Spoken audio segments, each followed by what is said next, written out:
I want to start with a question that Senator Coons asked you that relates to this article where the headline is Kash Patel's latest firings ousted agents with expertise in Iran. The article says that these individuals were fired for their role in the classified documents investigations of Donald Trump. First of all, is that true? All right, everyone. William is here. So this has just happened. Kash Patel walked into that congressional hearing already drowning, and instead of playing it safe, he spent the afternoon swinging wildly under oath in front of the entire nation, looking less like the FBI director and more like a man accelerating his own unraveling. Let's address the catastrophic optics immediately. The FBI director, the individual entrusted with the nation's nuclear secrets, the counterterrorism playbooks, and the sacred trust of 335 million Americans, is currently spending more energy suing journalists than hunting spies. As I said in my opening remarks, I really don't care about your personal life so long as you are able to perform your public and official responsibilities, which are awesome responsibilities. Multiple reports, including reporting by The Atlantic, have alleged episodes of excessive drinking, unexplained absences, and behavior that concern current and former FBI and DOJ officials. You have publicly denied those allegations and filed a defamation lawsuit. So today, as you testify before Congress, is it your testimony that those allegations are categorically false? He isn't just embattled, he is the living definition of a liability. When your primary legal strategy involves slapping a $250 million defamation suit against The Atlantic magazine because they documented your behavior with 20 separate sources, you have officially crossed the Rubicon from public servant to thin-skinned autocrat.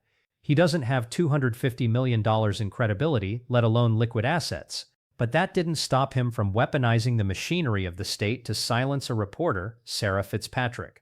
You want to attack my character? Come at me. Bring it on. I'll see you in court. Today, FBI Director Kash Patel filed a defamation suit seeking a staggering $250 million against the Atlantic Monthly Group after its April 17th story, citing anonymous sources, reported that bouts of excessive drinking and erratic behavior have put his job on the line.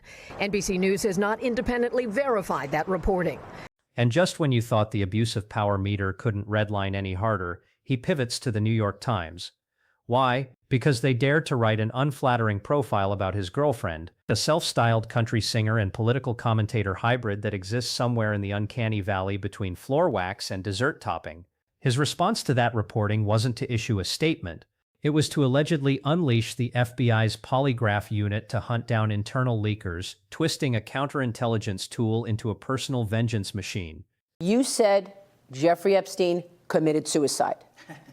People don't believe it. Well, I mean, listen, they have a right to their opinion, but as someone who has worked as a public defender, as a prosecutor, who's been in that prison system, who's been in the Metropolitan Detention Center, who's been in segregated housing, you know a suicide when you see one, and that's what that was.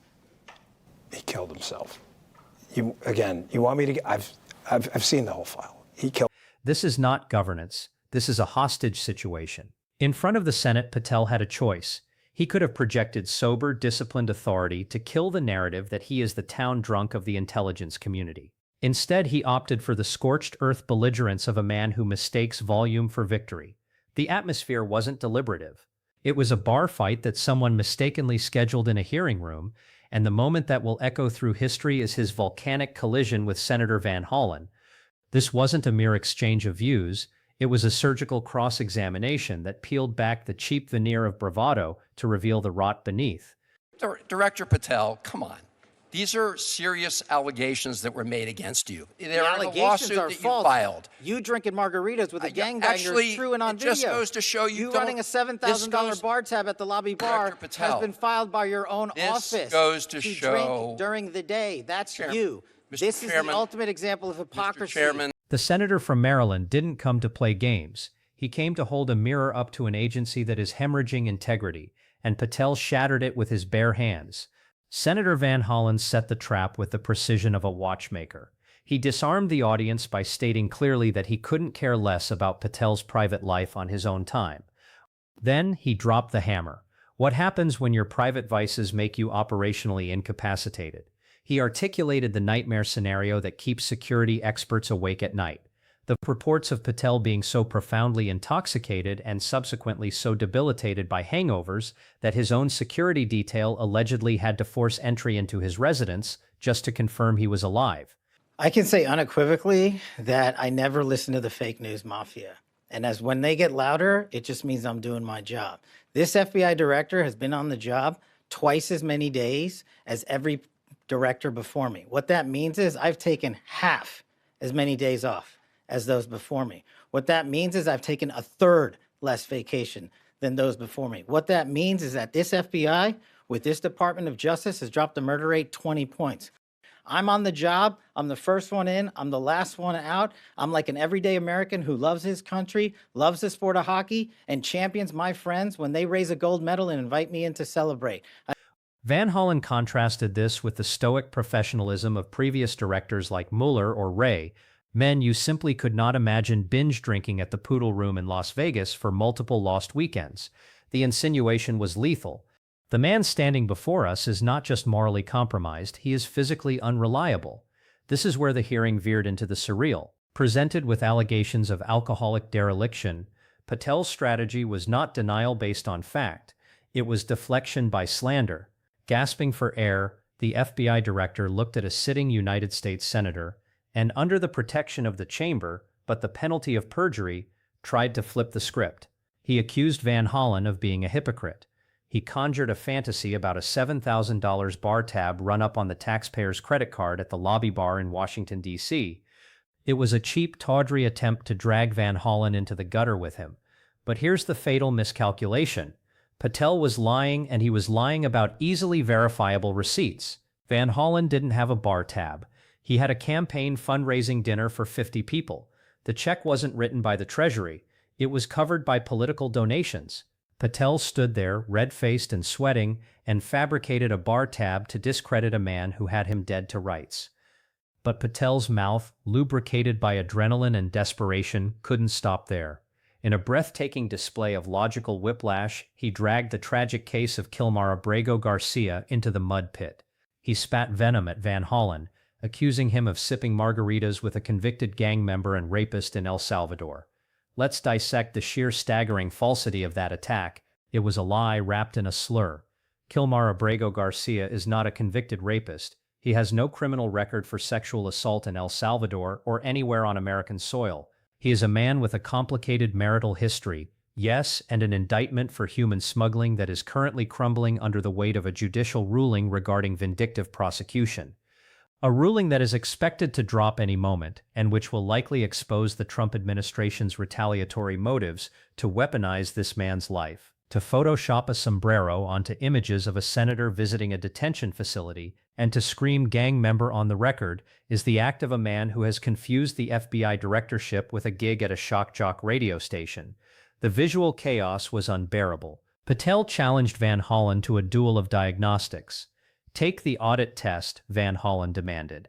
For a moment, Patel, blissfully ignorant of what the test actually entails, a simple 10-question self-assessment regarding alcohol dependency, agreed with the misplaced confidence of a frat boy. I'll take it side by side, Patel boasted, acting as if he was offering to provide a urine sample in real time rather than answer a questionnaire. He was performing dominance. But the audience only saw panic.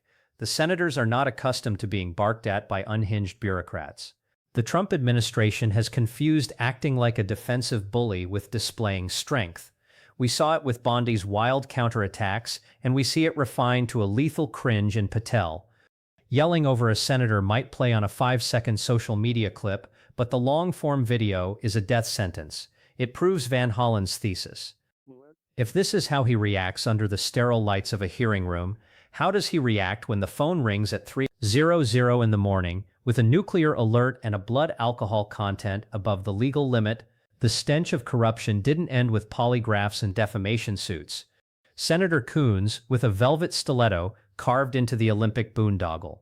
There Patel was, drinking champagne and posing with hockey players at the Milan Olympics, dragging his girlfriend along for the ride on the taxpayer's dime. When confronted, Patel spun a yarn so absurd it would make a screenwriter blush. He claimed the true purpose of his Italian vacation wasn't the photo ops or the parties. It was a super-secret hush-hush mission to snatch a top Chinese cybercriminal from Italian custody before the suspect could flee back to Beijing. He tried to sell it as a Black Ops success story. We kept it quiet, and he's back in America. But Coons and the American public are not gullible fools. Are we really to believe the FBI director's physical presence at a champagne-soaked Olympic suite was operationally critical to an extradition? Or is this just the flimsiest possible after-the-fact justification for mixing high-level diplomacy with a boozy vacation? The math is simple. It's grift. It's taking the solemn weight of the badge and swapping it for a VIP lanyard and an open bar. This brings us to the screaming hypocrisy of the man who brands himself with the $ cash. The nickname itself is a confession. Who looks at a law enforcement career and thinks, I need to make my brand identity synonymous with currency. It signals to the world that the for sale sign is permanently staked in the front yard. Patel's trajectory into that director's chair was a travesty of experience. Remember, 4 years ago, this was the man so dangerously unqualified that John Ratcliffe, Trump's own CIA director at the time, threatened to resign if Patel was placed in charge of the bureau. Ratcliffe saw the void of competence back then. What changed? Ratcliffe likely wanted the top CIA job so badly he swallowed his pride, but the danger Patel poses has only multiplied. He has no credentials. He has no operational depth. He has a burn book, a litigious temper, and a very long list of grievances. The FBI is now being run like a revenge operation. If The Atlantic writes a well-sourced story, sue them. If the New York Times profiles a girlfriend, investigate the reporters. If your own agents whisper about your incapacitating hangovers, hook them up to a polygraph machine like they are enemy combatants. The machinery of law enforcement has been repurposed into a concierge service for a paranoid director. We joked recently that this administration has more leaks than the Titanic, but Patel's method of plugging them isn't repair, it's terror. He is bleeding staff morale dry. His testimony, that frantic, untethered, unhinged performance, was essentially a public service announcement to every agent in the field. Your director is unstable. When Senator Van Hollen mentions agents forcing entry into a home, he isn't gossiping. He is relaying a national security risk. An FBI director who cannot be roused is an FBI director who cannot authorize a counterstrike. He is a gap in the perimeter. The Poodle Room weekends aren't just embarrassing. They are a window of vulnerability that foreign intelligence services monitor with glee. The tragedy here is the absolute demolition of the office's dignity. There was a poetic ugliness to the exchange regarding Kilmar Abrego Garcia that serves as a dark metaphor for Patel's entire tenure. He calls an innocent man a rapist because it's the cruelest soundbite he can muster. It's the same instinct that has him waving lawsuits at reporters. He has no truth, only volume. No justice, only vengeance. The lies compound. The $7,000 bar tab was a lie. The conviction of Garcia for rape was a lie. The claim that 0 major security incidents at the Olympics were contingent on his physical attendance is a statistical lie. Lying to Congress is a crime under 18 U.S. Code 1001.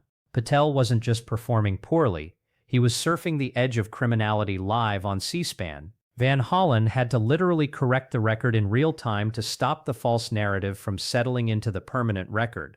Let's talk about the psychology of the counterattack. Trump hates a loser, and Patel reeked of losing. He looked weak. Not the soft-spoken intellectual type of weak, but the aluminum siding salesman who won't take his foot out of the door type of weak. His voice cracked. His syntax collapsed into word salad every time he was pressed outside of his rehearsed burn book lines. We saw the exact same fatal flaw with Pam Bondi. She tried to deflect Epstein questions by pivoting to the Dow Jones. It was a cognitive seizure. Patel tries to deflect his drinking by inventing a bar tab and screaming about El Salvador. It's a condition where the brain disconnects from the mouth. The senators, especially the Democrats who prepare for these confrontations like prize fighters, were not just winning on policy, they were winning on the visceral optics of emotional stability. A sober man does not challenge a senator to a urine test. A sane man does not scream about a constituent who is about to be legally vindicated for vindictive prosecution. We await Judge Crenshaw's ruling in the Middle District of Tennessee on the Abrego Garcia case. That ruling is a literal ticking time bomb for the narrative Patel tried to manufacture. When that gavel falls and it declares the prosecution a vindictive sham, Patel's slanderous testimony will be enshrined as a monument to defamation. He sat in that chair under the seal of the FBI and branded an innocent man a rapist just to score a fleeting political point.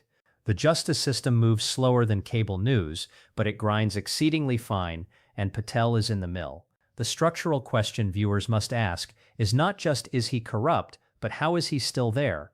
As I mentioned on the podcast, the only reason this continues is that the replacement is already parked in the bullpen. Andrew Bailey, the former Attorney General of Missouri, has been slotted in as the deputy director. He's the designated survivor of the Patel implosion. Dan Bongino left that deputy slot to go chase podcast ratings and fire up the rage machine, leaving Bailey as the adult in the room waiting to take the reins. It's a matter of timing now. The administration knows Patel is a rotting asset.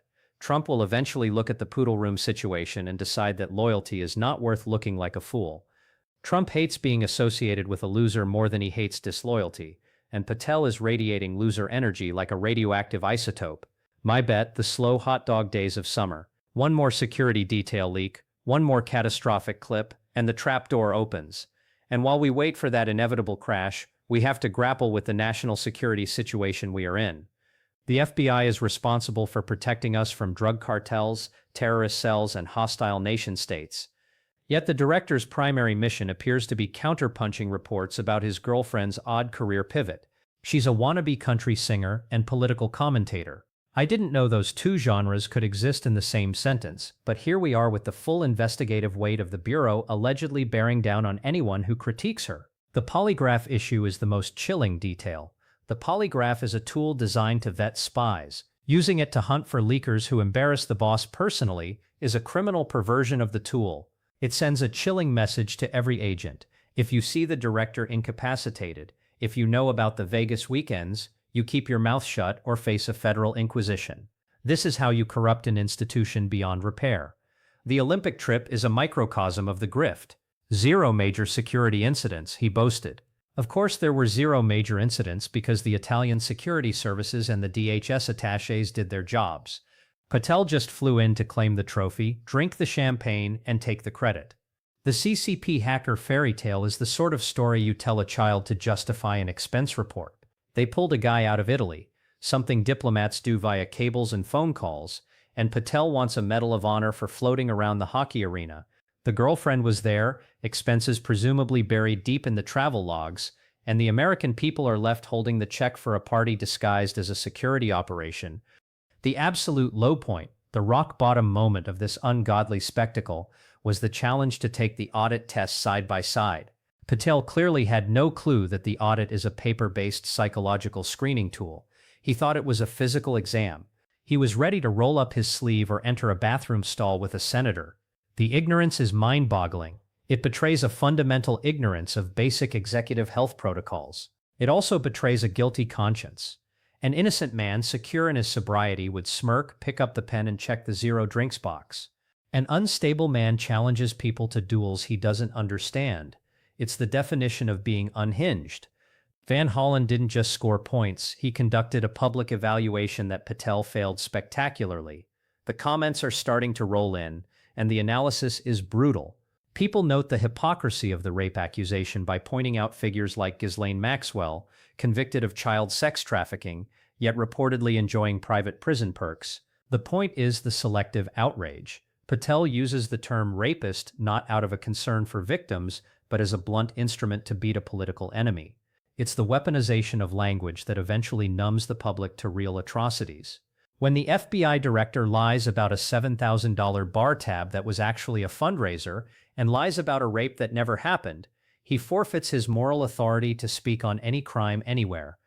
The horror is compounded by the fact that this is the man who stands between us and the abyss. The president is reportedly distracted, throwing out absurd statements about making Venezuela a state to distract from news cycles exactly like this one, but the intelligence apparatus doesn't stop. Russia, China, Iran, they watched that hearing. They saw a man who cannot hold his tongue. They saw a man who can be provoked into revealing internal paranoia with a simple question. In the world of counterintelligence, an unstable leader isn't a threat, he's an opportunity. We have effectively put an exploit me sign on the back of the FBI director. And yet, the Republican members sat there mostly silent or offering softballs because the party has made a pact with the devil of chaos. They are betting that the performance of owning the opposition overrides the stink of failure, but the American people are not stupid. They know a liar when they hear one. The framing is everything. Patel is trying to litigate his way out of being called the town drunk, but the story of his career is being told live, and he's pleading guilty with every shaking fist and every fabricated bar tab. What's next? The Abrego-Garcia ruling could drop any minute, and if it shreds the vindictive prosecution theory into a legal victory, Patel's smears from today will be replayed across every network as proof of malicious defamation. The internal leaking at the FBI will intensify because terrified agents know that the only way to save the Bureau is to expose the captain before the ship hits the iceberg. More poodle room stories will seep out, more expense reports regarding the Milan mission will be FOIA'd. The walls are closing in, and unlike the Titanic, this ship is going down entirely due to the captain steering directly into the wave. And the captain is standing on the bridge screaming about $7,000 bar tabs and challenging people to take a test next to him. This isn't a leader, it's a cautionary tale. In my entire legal and media career, I have never seen an official so perfectly personify the concept of an anchor thrown to a drowning man. He is the anchor. He is the reason the boat sinks faster. The staffers who had to force entry into his home, they deserve medals. The senators who sat through the abuse, they did their duty. But the ultimate judgment will come from the man who appointed him. Trump watches television. He saw the sweat. He heard the voice crack. He saw a loser. And as the summer approaches, the clock ticks. This testimony, meant to save a flailing career, just became the feature-length highlight reel for his termination. The town drunk has stumbled into the church, and even the choir is holding their noses.